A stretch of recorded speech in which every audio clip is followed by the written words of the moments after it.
This is satellite media.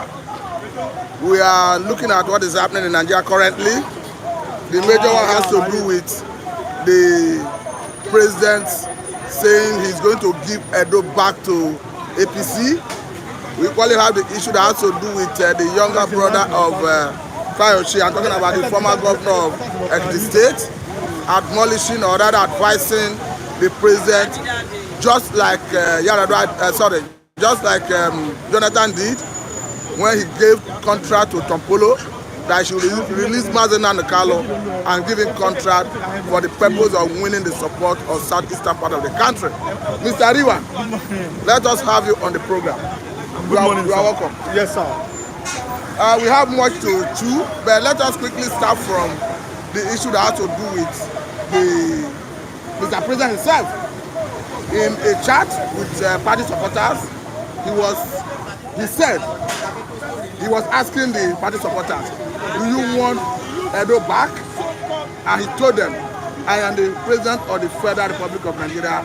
I'll give Edo back to you. Now the question is, because we are trying to look at when Mr. President derived the power to decide who to give a particular state in an election that is supposed to be contested on the basis of numerical strength and winning vote. Yes. Where does this leave us? That's good morning on your this wonderful platform here. That's a very sad development. That statement almost made me to vomit.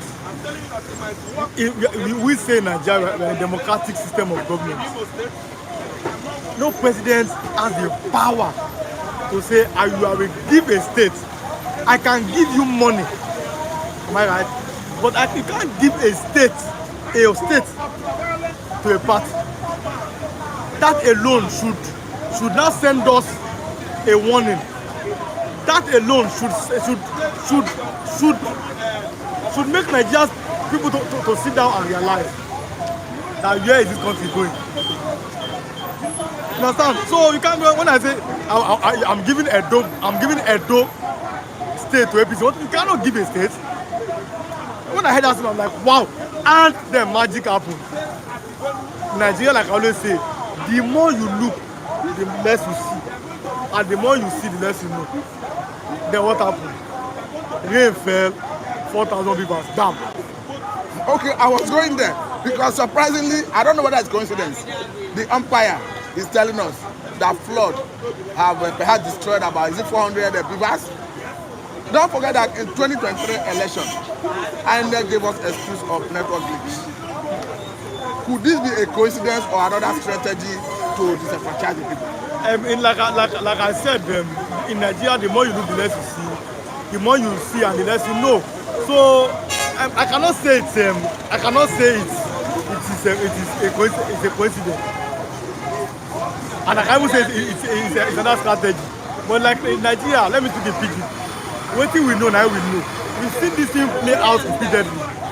And until the youth of Nigeria become wise like the youth of Kenya, Nigeria is going nowhere. I've never seen a more docile youth in the world.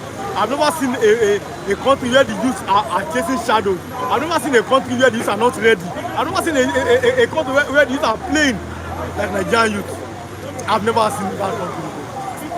Because ordinarily people of Edo say to that, we want to give our state, they should come out. But now, ordinarily, my brother, I always say to people, if APC, I'm sorry to say, with this present situation in the country, with the poverty in Nigeria, with this security, with hunger, APC controls the federal government. And then people now say, okay, we want to vote for the APC. I don't know. I don't want to say something. I don't know. And the governor, we heard that it's paying 7,000 minimum wage. That means to some extent, 10,000 naira out of all the governors in Nigeria. That means he's doing something right.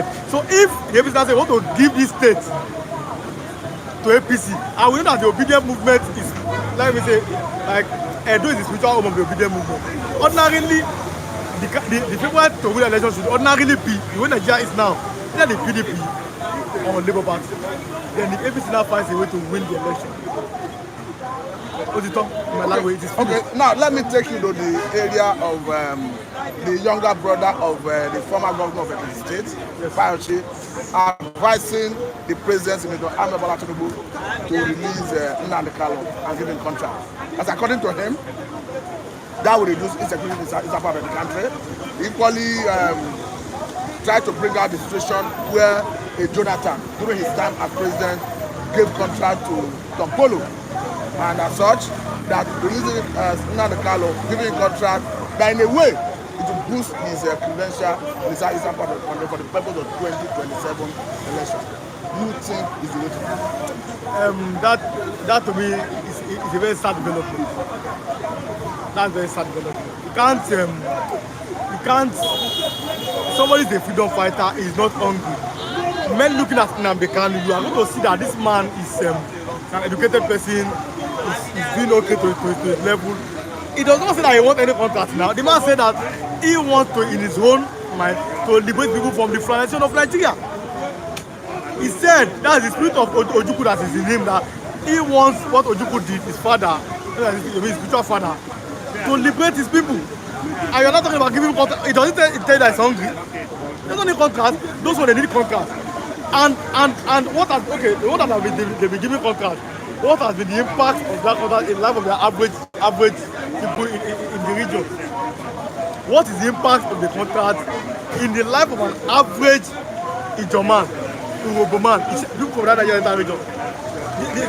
The contract has always been to the pockets and to the few cronies of those politicians.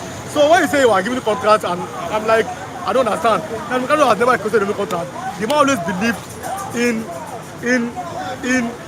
fighting for his people, finding a way to make sure that his people are liberated in some sort. You understand? So I don't understand them. I don't understand what Fayose is saying. But like I said, it seems like he's a content creator. Maybe he's looking for more viewers or more. We don't know. You understand? Since he's not in government, he can't speak. No, that's his opinion, or that's how he sees it, or that's how he maybe thinks is the way to go. But for me, Nnamdi Kanu is not hungry, and he's not looking for any contract. The man believes in the actualization of Biafra. I mean, which is his right, you understand? Then, like I said, the federal government just find a political solution to the matter of mass in Nnamdi Kanu. Okay, I think I must say a very big thank you for your time. Thank you very much for your time. This here is satellite media. Okay, we are looking at Mr. Arab Umechi.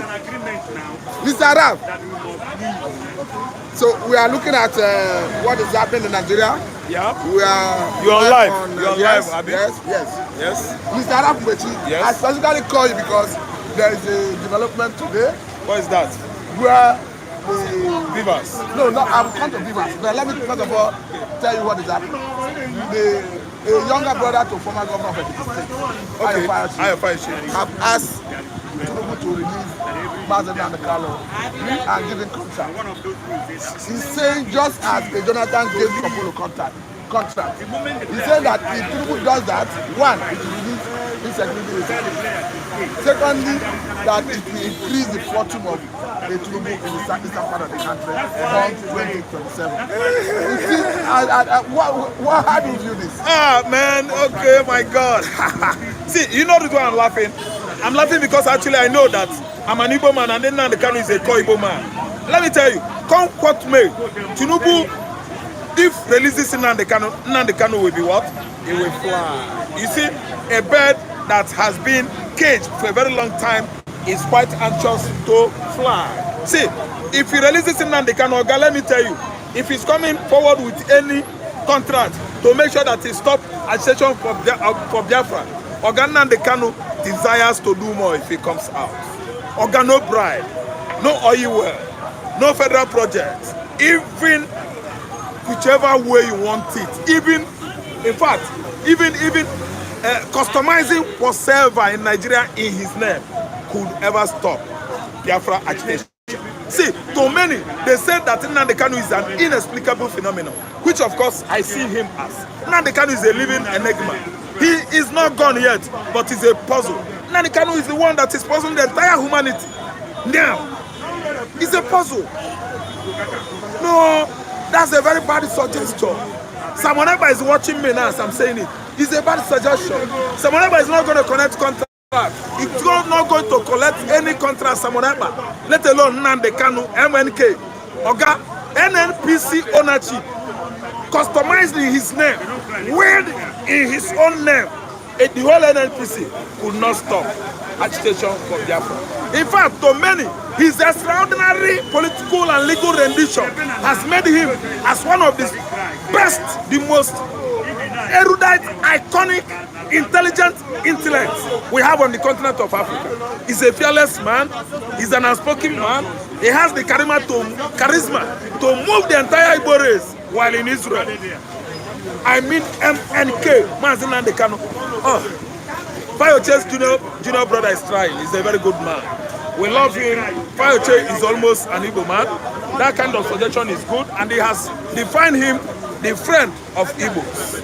We have brothers in the faraway land of the southwest. Those brothers are the Fayoses. Those brothers are the Fani Kayodes. Those brothers are the Adelekes in Osun State. But, Oga, the Fayoses, I have this for you. We can never be bribed out. No.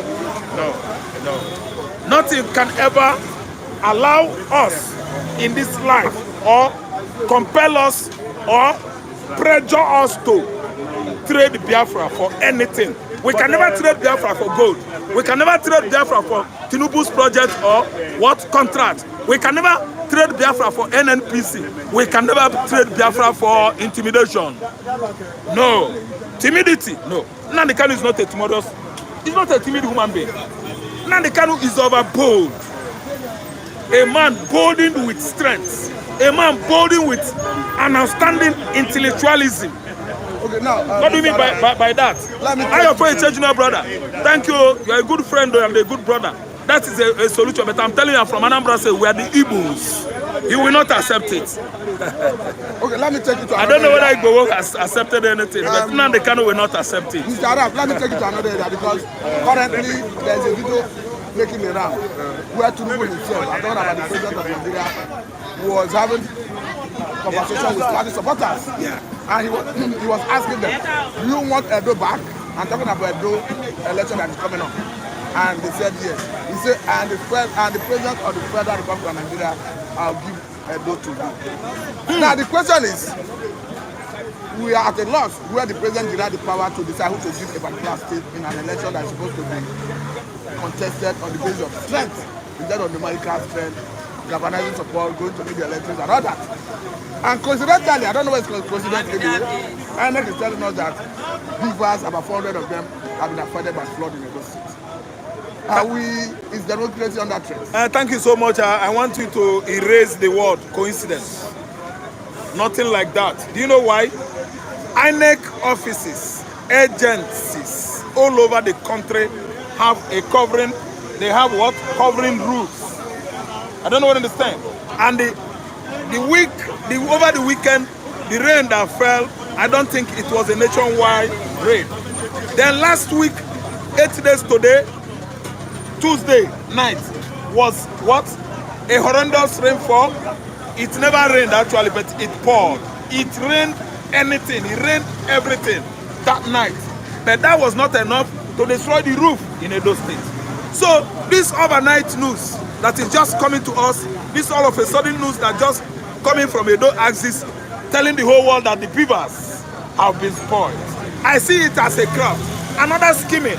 Another 419 scheming to do what? To reap the Edolites. To reap the Edolites of their vote. They are trying to use the beavers to disenfranchise the Edolites as they did to the Igbos in Lagos State and other states of the Federation. They make sure that the beavers is what? All the beavers are malfunctioned. This time around, they have now come up with allegation that water has destroyed or spoiled over 4,000 beavers. That electronics was the object of controversy last year when APC juggernaut, in conjunction with INEC, actually ripped Nigerians of the right choices they made last year and give the mandate to the wrong person. You see it as another craft or another scheming to do what? To deny the Edo lights, their civility comes September. That is how I see it. I don't even speculate it is coincidental. It is never a coincidental because the beavers are not packed outside the building, office building. The beavers are right. We are right inside the office building. So come what? How come rain? How come flood? Those are stories. Well, let me tell you, those are stories crafted by men to manipulate our psychology and render us what? Disenfranchised as they did last year. Now, Mr. Arab, there is a slogan that Edo no be Lagos. Edo no be Lagos, it can work. I don't know because, you know, normally what the club of incumbency is because perhaps because we are in office, you have the opportunity to deliver the dividends of democracy to the people. You can campaign on the basis of those dividends of democracy. But unfortunately in Nigeria, when they talk about power of incumbency, it has to do with having access and control of government institutions. I don't know whether that is what the president is relying on. And again, looking at how an election is managed in Nigeria, do you see this as a directive to INEC, police, all the agencies involved in election management to work for the party power? I think you said right. You made the right statement there. But where I'm just doubting is that you are just in doubt. Meaning, what I mean is that you are not using straight talk. You are avoiding something. You say it seems as if. It seemed as if. No, it is direct. Tinubu want to use that as an excuse to rig Edo election. It doesn't matter whom anybody is on earth. We are all human beings. Tinubu himself, a human being, he has blood running in his veins. So we don't need to hide bad person. If a person is bad, tell him he's bad. There's no water, no rain enter that building. The office building had covering roof. So how come about? See, let me tell you, he has the soldiers, he has the police, the customs, all the military formation or armed forces. Members of the armed forces in Nigeria are under within his control. So what he's going to use, surround himself, the INEC, all his juggernauts, you know, those APC stalwarts or juggernauts or henchmen in Edo State will be the soldiers, the police, and the rest of the armed forces will surrender all of them. They surround them all around themselves to give them what? Befitting security. But let me tell you, Edo can never be like Ogun State. Edo State is not southwest. They are the former Bendel. I listen to me. They are quite different from Lagos. The Edolites I'm seeing, if the beavers are not used in this election, there is going to be war there. Now, Mr. Arab, they won't allow let it. me ask this They don't know Lagos. They don't know Lagos. They're trying to thwart the efforts of the youths over there, the Edolites, the citizens of that state, to choose their right person. They want to put APC there as they impose APC in Imo State and Ebonyi State. Sorry, they try to do it same in Abia State. You see what Nnamdi Kanu did. What a wonderful coincidence. His father's name is the same name with the father name of the governor. That is how God made everything work. The woman said, no, I will bring out the real result. Take this 2 billion naira. I don't need it. I have my children. What if I collect that this morning? What will happen to my children in the future? I'm not gonna what the effort of Labour. Labour is the winner in Abia State, and I'm going to announce it. They prevailed on her, sending money to his account. The woman said no. The woman sent the whole money back, and the winner of that election was Labour Party. And go to Abia State today. Abia has changed. See, let me tell you, nothing is gonna stop the right person that wins election in Edo State, or else Tinnubu needs war. Federal government is going to war with Edo. Let me bring this angle because we understand that election in Nigeria comes in every 4 years. Yes. And in 2027, we are going to see another round of presidential election. In a country where the president is already telling the people, I'll give a state to you. What is the hope of opposition in 2027? They should work too hard. The opposition should work too hard, or else there will be lawlessness. See, if I could be at the helm of things, maybe I'm one of the opposition, staunch men. See, let me tell you, I would plan and position myself well to work ahead of time.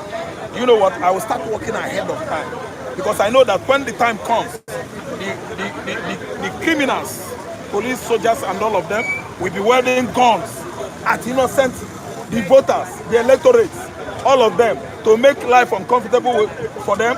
They will even scare them away from the voting arena venues so that they will have their space to rig the election. So if I could be in the position of the opponents, telling you that there will be going to be anarchy, we won't allow it. Because already the electoral law has made it that the translation of the result or transmitting of the result will be done electronically.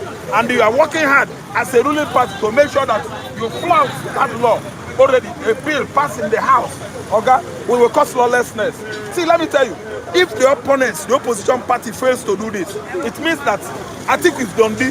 Obi is Dondi already. Obi now my brother, I believe not Dondi. Because if it could be people, our categories of people, look at me well. What Tinnubu did last year, I won't allow it. Okay, I for the inside jail now. I will make sure that after that tribunal, I will attack Nigerian judges, CGN, Attorney General of Federation, the so-called IG of police, all those armed forces that protected the fort of Nigeria, the Nigerians that made the right choice last year. I will make sure that I give them what they deserve. By now, I would have been in jail. But Obi is just a boy. Obi was afraid. Obi could not make a move. A mandate given to you by the people. You want to change Nigeria and you don't want to suffer in jail. You are telling a lie. Anybody that wants to change this country must see something. See what Nnamdi Kanu is going through. That is what makes a man a man. Nnamdi Kanu is going through hell. He's a freedom fighter and he's not going to give up. Nobody's going to bribe him. He's so resilient. Edo no be Lagos. Nnamdi Kanu can never be Igbowo. Thank you very much, Mr. Ram. Mr. Femi, let us have you.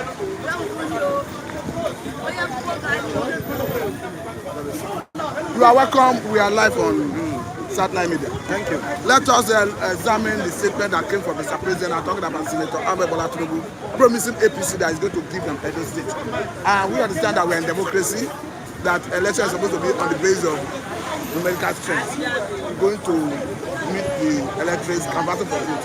What do you make of that statement? You see, somebody like President Bola Ahmed Tinubu, they should be mind what is coming out of their mouth. I've known him, I know Tinubu very well, that politically he's arrogant. He's politically arrogant. If you remember some statement, one statement some years back from a former president of Nigeria, the person of Goodluck, Ebele Jonathan, that he was describing some people political rascal. He was referring to Tinubu. And it has been a custom in Nigeria where somebody that at that kind of highest position will be saying something that will make people confused. You will remember statements like next election is going to be a do or die affair during Obasanjo regime. So it's not a new thing. It is a rotten thing that is happening in Nigeria democracy, electoral process. Very, very unfortunate. So coming back to that statement that Tinnubu said, I want to describe it as a political propaganda. I want to describe it as if you want to scrutinize it, it's a word that fully loaded. But to average Nigerians, to average electoral, the voter, to the average voters, is an intimidating word. It shouldn't have come out. You know, people are asking questions. Where do the president derive the power to decide to? That's what I'm saying. That they shouldn't have come out and say something like that. That kind of a statement should be discussed inside their room, even not when they are addressing newsmen. Why president can say he can give, he want to give Edo, where we can argue it front, we can argue it back.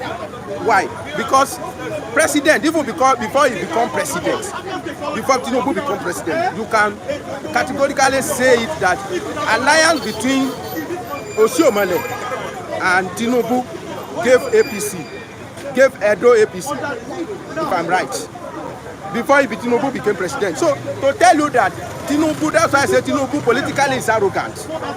And I'm not saying he's a good person or he will perform well, but when we talk of manipulating politically, settling, he knows how to settle. People that need settle, people that need debt, he will give them. You need money, he give you. You need, see what happened during the general election now. He buy Wike, come. He know who to buy, he know who to settle. He know people that's not relevant. There's nobody to condemn in Tinnubu yard of democracy, in his farm of democracy. Democracy is Tinnubu's farm. And he's ready to reap bountifully anytime. And he know the fertile land where to plant. He know when to harvest. He know when to plant and when to harvest. So, but because of position that he is now, he shouldn't have come out and said something like that. If to say he's not president, he sit down at Babylon and he say, do you want Edo back? I will give you Edo back. I wouldn't have a problem with you. But you as a president, where you sit down now, is now in a dangerous place. There are statements that's supposed not to come out from his mouth. So I condemn that statement totally. It shouldn't come out now. Now, lastly on this, the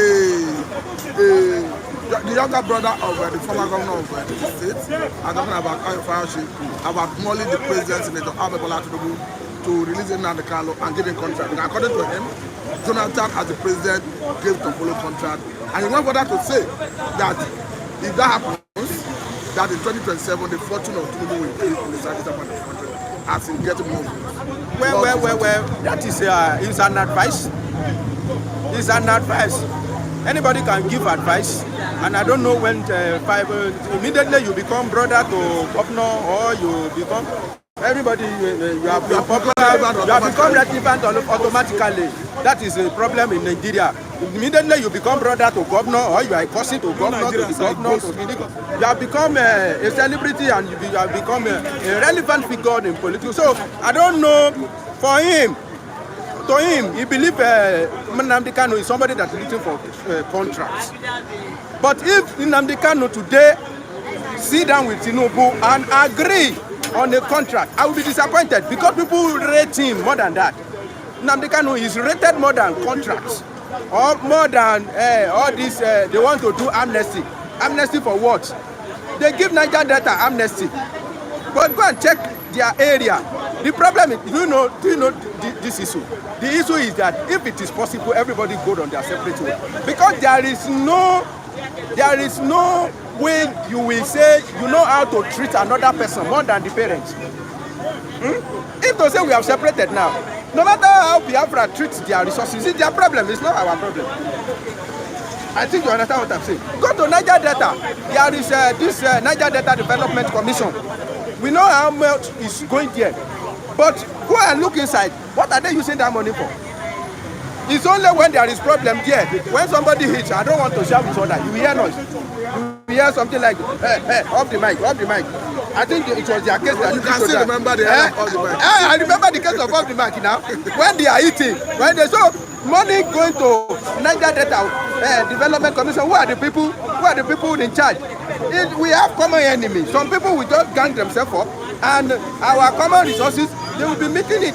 So that means even if they give them whatever you want to give them, it will still be in the hand of some people try to making it. So if Nnamdi Kanu now say that I want to sit down with the federal government and agree contract or amnesty to forget what? Amnesty to forget Biafra.